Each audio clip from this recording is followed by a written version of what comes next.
दोस्तों, आज हम बात करने वाले हैं एक ऐसे अभिनेता की जो ओल्ड जनरेशन से लेकर आज की यंग जनरेशन तक हम सबकी फेवरेट है, और वो है परेश रावल। परेश रावल ने अब तक करीब 250 फिल्में की हैं, जिनमें उन्होंने कॉमेडी, संजीदा और विलेन हर तरह के रोल किए हैं। उन्होंने अपनी एक्टिंग से अपने किरदारों को हमेशा के लिए यादगार बना दिया। 1990 के दशक तक वो विलेन के रोल में ज्यादा फिल्में करते थे, पर सन 2000 के बाद उन्होंने कॉमेडी फिल्मों में भी अपनी एक अलग पहचान बनाई। दोस्तों, परेश रावल का जन्म 30 मई 1955 को मुंबई के एक गुजराती परिवार में हुआ। उनके पिता का नाम दयाल रावल है, जो कि एक बिजनेसमैन थे, और उनकी माता एक हाउसवाइफ थी।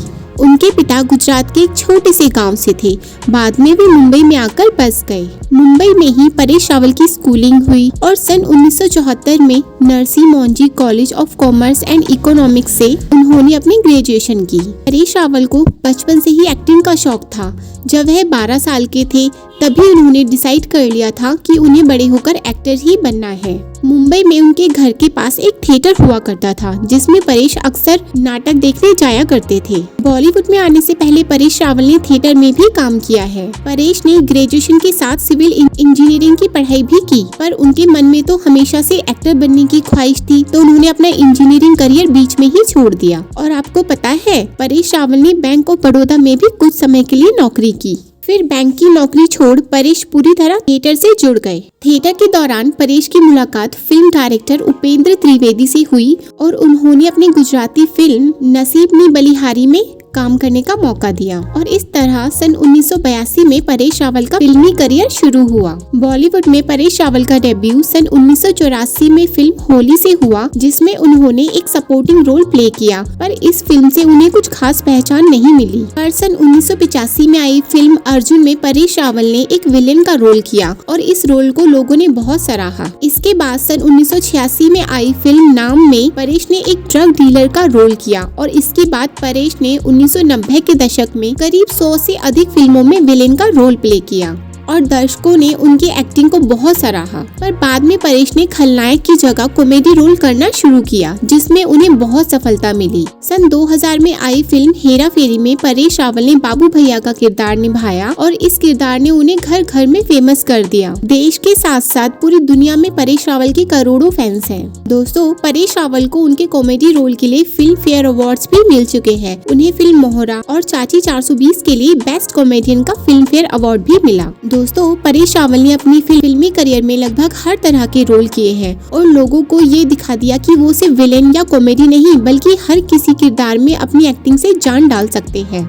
इसी का एक उदाहरण है सन 1993 में आई उनकी फिल्म सरदार। इसमें परेश ने सरदार वल्लभ भाई पटेल का किरदार निभाया और उनकी रोल को और इस फिल्म को लोगों ने खूब पसंद किया। दोस्तों, परेश रावल ने सिर्फ हिंदी में ही नहीं बल्कि गुजराती, तेलुगु और अंग्रेजी भाषा में भी फिल्मों में काम किया है। परेश रावल ने बड़े पर्दे के साथ साथ छोटे पर्दे पर भी काम किया है। उन्होंने टेलीविजन के शो बनते बिगड़ते और तीन बहू रानियां में भी काम किया। परेश ने सन 2000 में आई फिल्म ओ माई गॉड में लीड रोल में कांजीलाल मेहता का रोल प्ले किया और इस फिल्म को खूब सफलता मिली। चलिए दोस्तों, अब बात करते हैं परेश रावल की पर्सनल लाइफ के बारे में।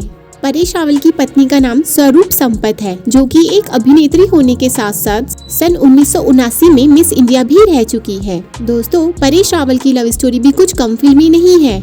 स्वरूप संपत के पिता जी इंडियन नेशनल थिएटर के प्रोड्यूसर थे, तो स्वरूप भी उस थिएटर में अक्सर जाया करती थी और उसी थिएटर में परेश रावल ने पहली बार स्वरूप को देखा।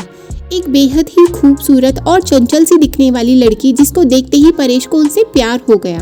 तब परेश ने अपने दोस्त को बोला कि ये लड़की मेरी बीवी बनेगी। तब दोस्त ने कहा कि तुम जानते भी हो कि ये किसकी बेटी है? तो परेश ने कहा कि किसी की भी बेटी हो, पर मैं शादी तो इस लड़की से ही करूंगा। दरअसल परेश को तब तक पता ही नहीं था कि जिसके बारे में वो बात कर रहे हैं वो उनके बॉस की ही बेटी है।